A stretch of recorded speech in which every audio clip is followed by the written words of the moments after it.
Berdoa mulai.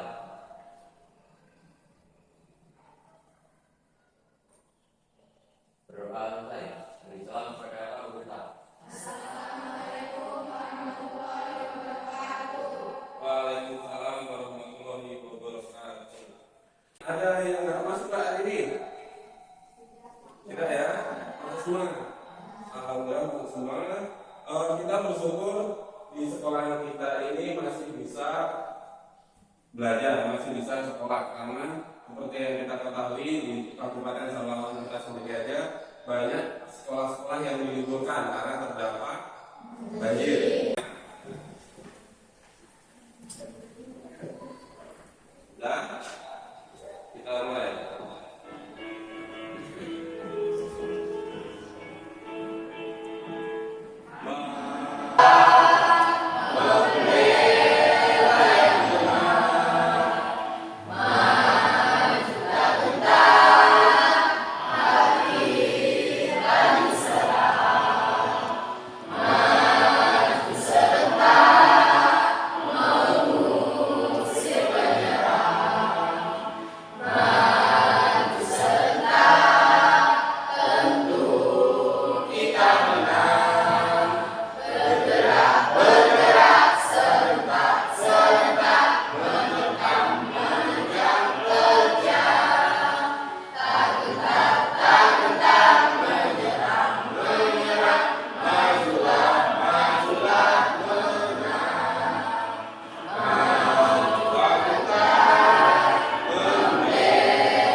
Saya masih ingat nggak materi lalu?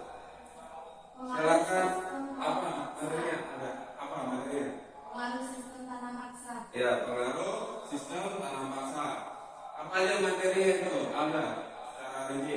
Tanam paksa itu yaitu kebijakan pemerintah Hindia Belanda yang mewajibkan setiap desa menyisikan sebagai tanamnya 20% untuk ditanami komoditi ekspor, khususnya kopi, tebu, dan tahu. Tujuan diberlakukannya tanam paksa adalah untuk membayar utang Belanda akibat jumlah kas yang banyak berkurang setelah terlibat dalam Perang Jawa tahun 1840. Materi hari ini kita belajarnya adalah tentang perlawanan rakyat Indonesia terhadap kolonialisme dan imperialisme. Adapun tujuan pembelajaran hari ini, setelah belajar nanti kalian saya harapkan mampu mendeskripsikan atau menjelaskan apa bentuk-bentuk perlawanan rakyat Indonesia, apa strategi yang digunakan rakyat Indonesia untuk menghadapi bangsa penjajah. Ya, setelah itu model pembelajaran kita hari ini kita santai model pembelajarannya. GBM atau game based learning, atau kita hanya bermain game. Senang kan kalau suruh main game?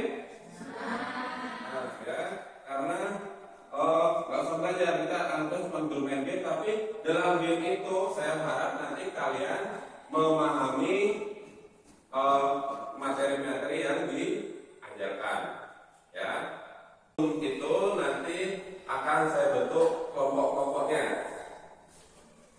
Yang pertama, kelompok ke-1 adalah pensi, Paren, Lia, dan Bagus. Kelompok kedua, Alda, Amdi, Nilam, Ferry. Kelompok ketiga, Floren, Muha,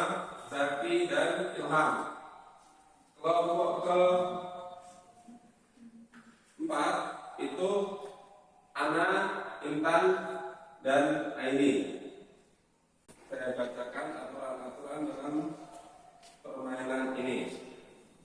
Ada beberapa aturan. Yang pertama, ketika akan menjawab, tim harus memberikan isyarat. Isyaratnya nanti setiap kelompok itu diwakilkan oleh satu kelompoknya. Isyarat diberikan setelah soal atau materi selesai dibacakan. Jika jawaban salah, maka akan diberikan kepada kelompok lain. Jika jawaban benar, maka akan mendapatkan poin 4. Nomor 1. Apa yang dimaksud dengan definisi et impera? Ya, dari kelompok berapa? Kelompok 4. Silahkan ini. Apa jawabannya? Adu domba. Adu domba. Bentar, saya tulis dulu jawabannya benar atau salah ya. Benar. Yang kedua, salah satu negara yang pernah menjajah Indonesia terdiri dari 7 kota. Kelompok 2 dulu. Apa? Belanda. Belanda. Alhamdulillah benar. Ajaknya ubah selanjutnya yang ketiga, taktik perang yang dilakukan secara bersembunyi-sembunyi. Dari kelompoknya dulu. Kelompok 3 jawabannya gerilya. Tulisannya gimana?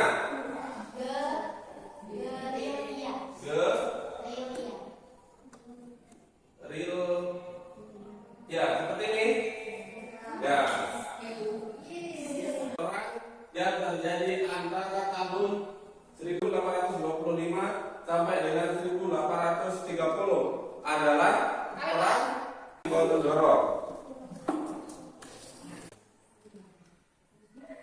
Ya, jawabannya benar. Terdiri dari 14 kota.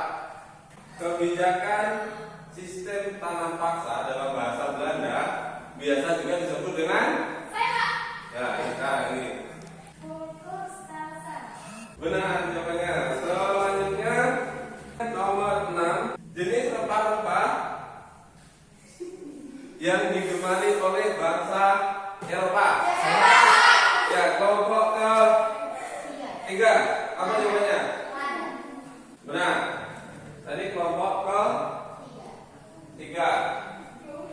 Nomor 7 itu ada 8 kota. Negara yang datang ke Indonesia tahun 1511.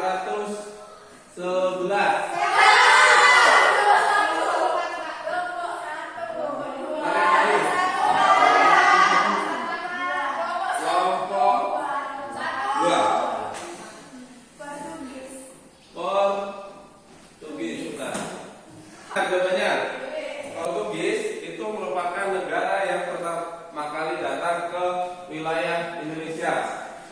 Jadi wilayah Indonesia pertama kali didatangi oleh bangsa Portugis. Kalau Portugis itu kalau sekarang dikenal dengan Portugal.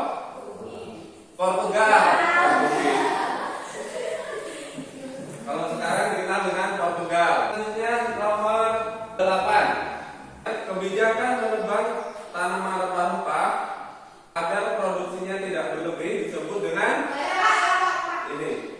Saya angkat tangan dulu ini. Kelompok 3. Silakan jawabannya. Ekstirpasi. Tulisannya gimana? Huruf bawah terakhirnya I ya. Bentar.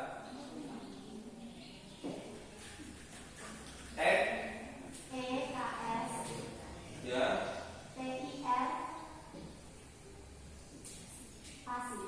Pasi. Nah, kelompok ke-3.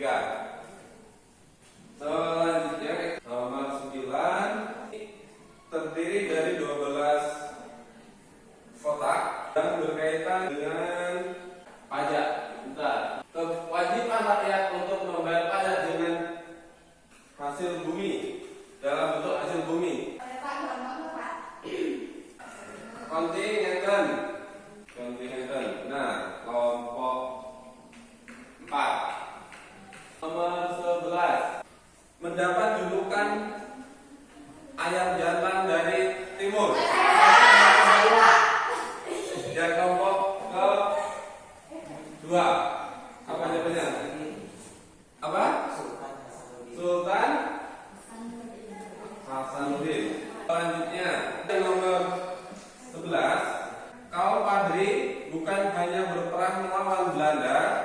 tetapi juga melawan kelompok apa? Nama jawabannya kelompok ketiga. Kaum adat. Kaum. Adat. Nah, nomor 12. Soalnya salah satu pemimpin perlawanan dari rakyat Maluku. Kelompok 1. Nah, Terus yang baru. Paulus Tiaharuda. Benar. Selanjutnya nomor 13. Penyebab VOC dibubarkan.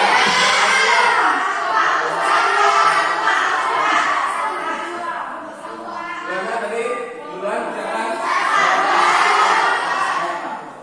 Kelompok keempat. Tadi yang keempat. Apa? Penyebabnya adalah satu di antaranya adalah korupsi.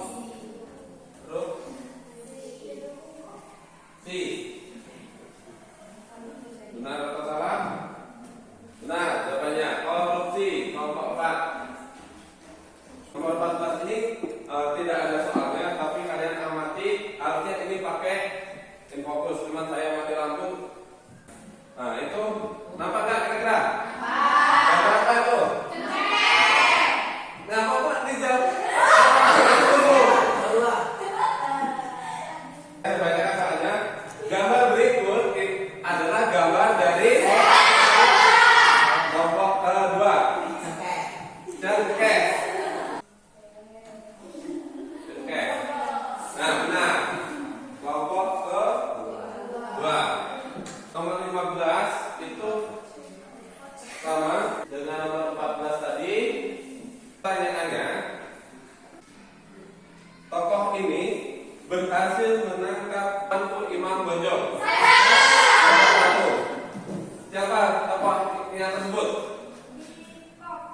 Dekok. Jawabannya benar. Nomor 16 ini nanti terdiri dari 14 kotak perlayaran yang dilakukan oleh VOC dengan menggunakan senjata lengkap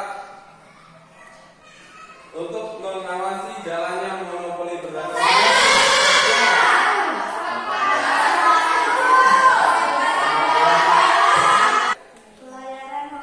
Pelayaran.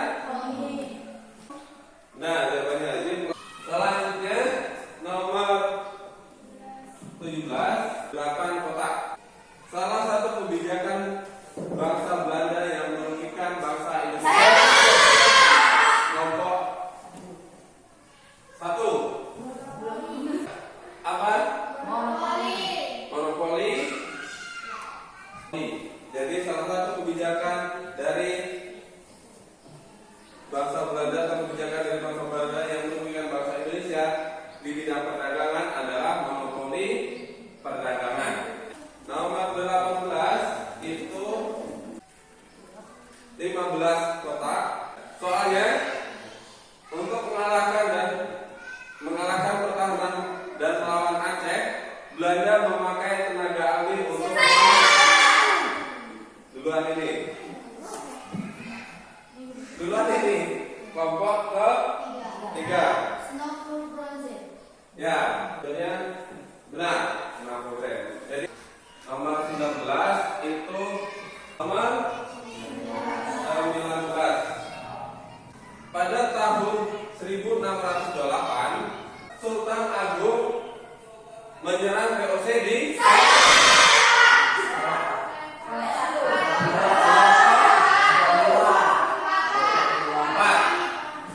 kelompok 4 ya. Misalnya saya perhatikan tadi kelompok 4 duluan yang angkat kaki. Nggak nyampe ke angkat kaki. Jawabannya apa? Batavia. Ya. Benar. Kalau tadi nomor 4. Imbang ya suaranya. Pemimpin perlawanan kerajaan Banten melawan Portugis.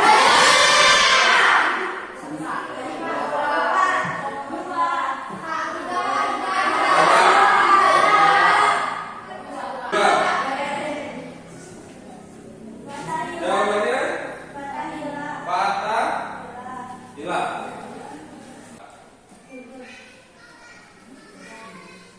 Benar ya jawabannya.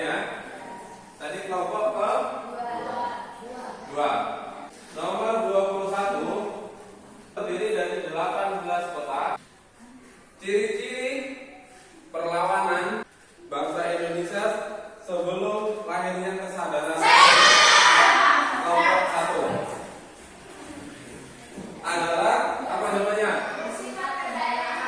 Bersifat kedaerahan. Dan jawabannya benar. Kelompok satu. Selanjutnya nomor 22. Sebagai persiapan melawan Portugis, Aceh melakukan langkah-langkah antara lain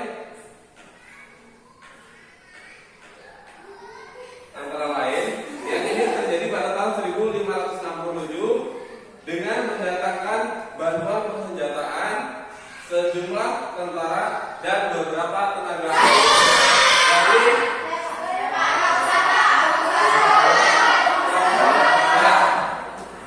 aku yakin dari nampak tadi 4. Jawabannya apa? Turki. Jadi selanjutnya nomor 23. Apa perjanjian perdamaian yang mengakhiri konflik antara VOC dengan Kesultanan Goa? Kelompok 3. Siapa keluarga tadi? Angkat tangan dulu. Jawabannya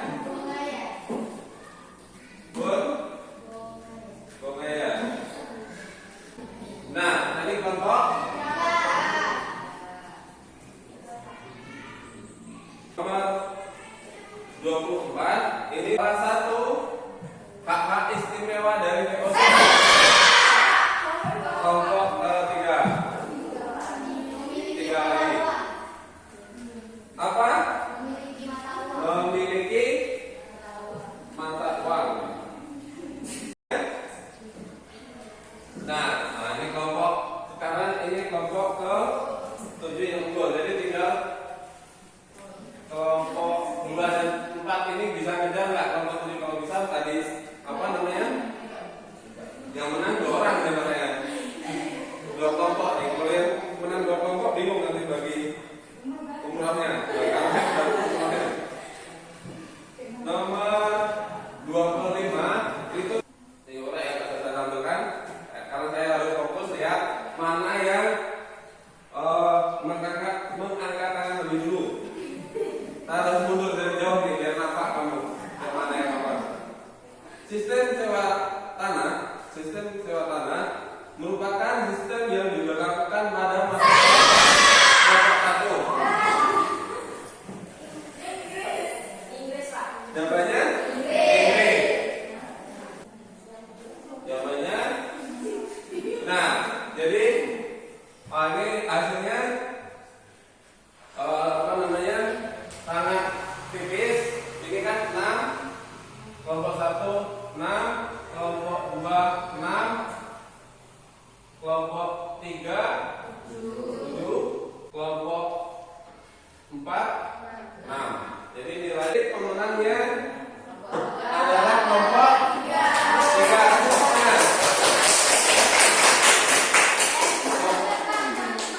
Hadiahnya, nah saya carikan dulu, saya kasih tiket umrohnya.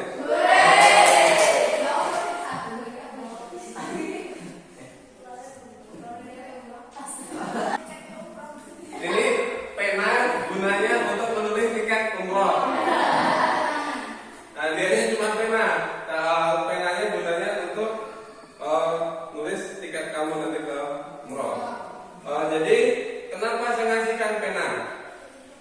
Saya bukan sekedar ngasih asal-asalan aja, atau kalau lihat Pak ini kan cuma pena paling harga 3.000 Pak. Bukan cuma itu ada. Jadi kalau dalam sejarah itu ada apa namanya penjelasannya. Penjelasannya kenapa memberikan pena? Karena dulu yang memerdekakan bangsa Indonesia adalah pendidikan. Orang pendidikan itu kan simbolnya menulisnya dengan pena. Walaupun yang menulis dengan pena pada awal kemerdekaan itu hanya orang-orang kaya yang boleh menulis pakai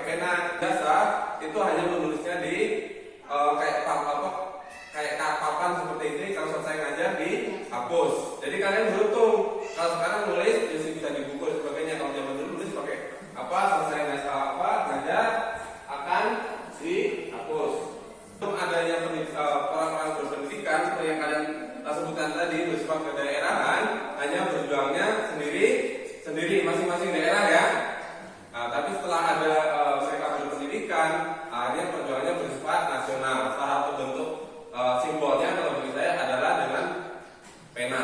Itu yang pertama, alasan pertama saya, karena sebagai bentuk simbol perjuangan kemerdekaan Indonesia. Selanjutnya saya juga teringat dalam satu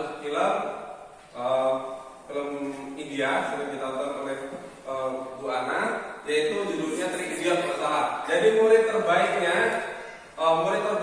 itu adalah hadiah, akan diberikan pena sama gurunya.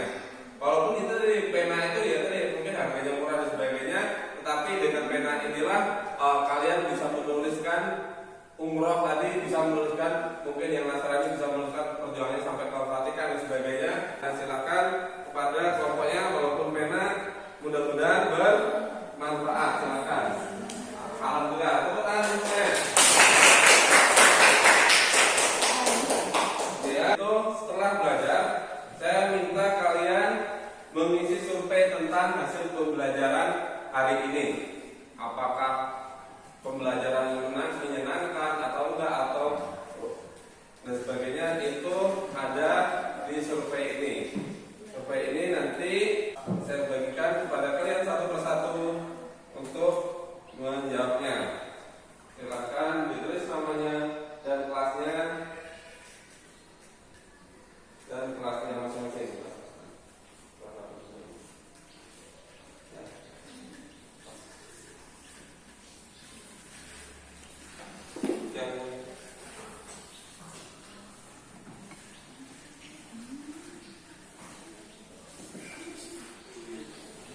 Dapat semuanya, nggak usah berebut.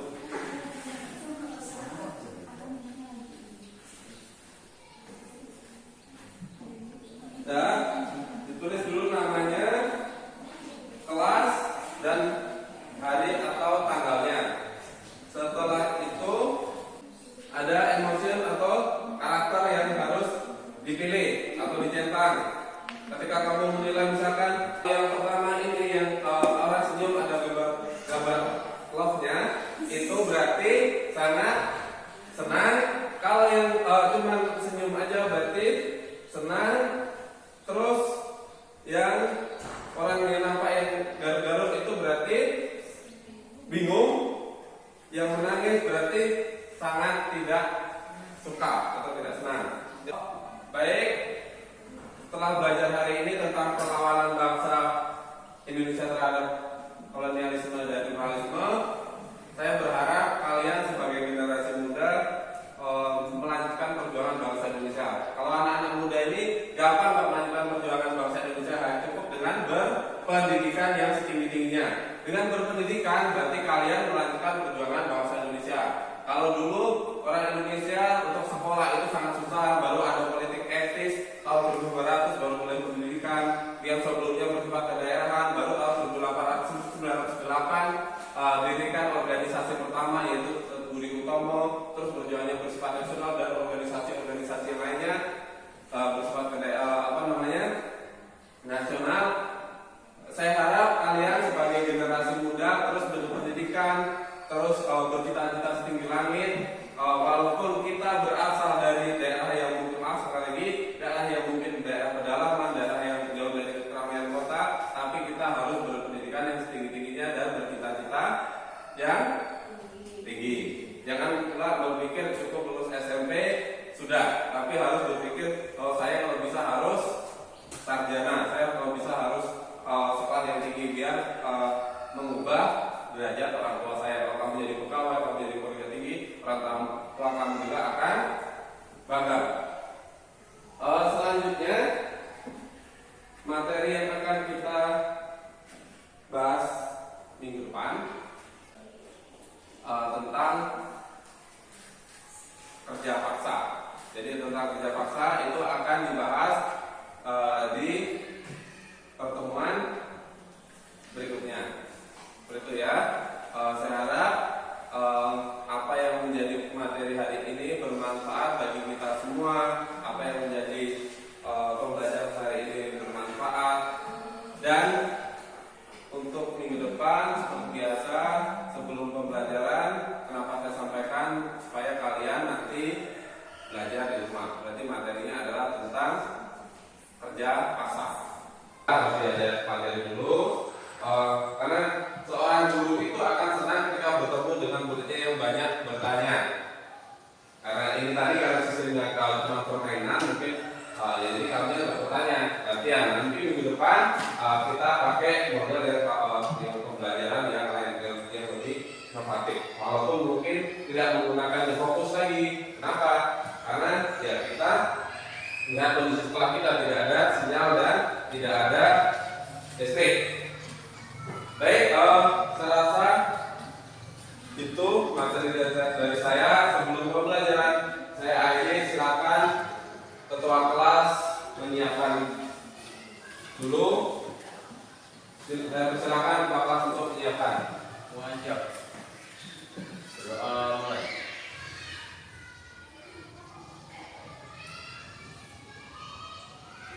Doa mulai. Bilang pada Pak Guru kita. Assalamualaikum warahmatullahi wabarakatuh. Waalaikumsalam warahmatullahi wabarakatuh. Sampai ketemu minggu depan. Silakan untuk keluar dari ruangan.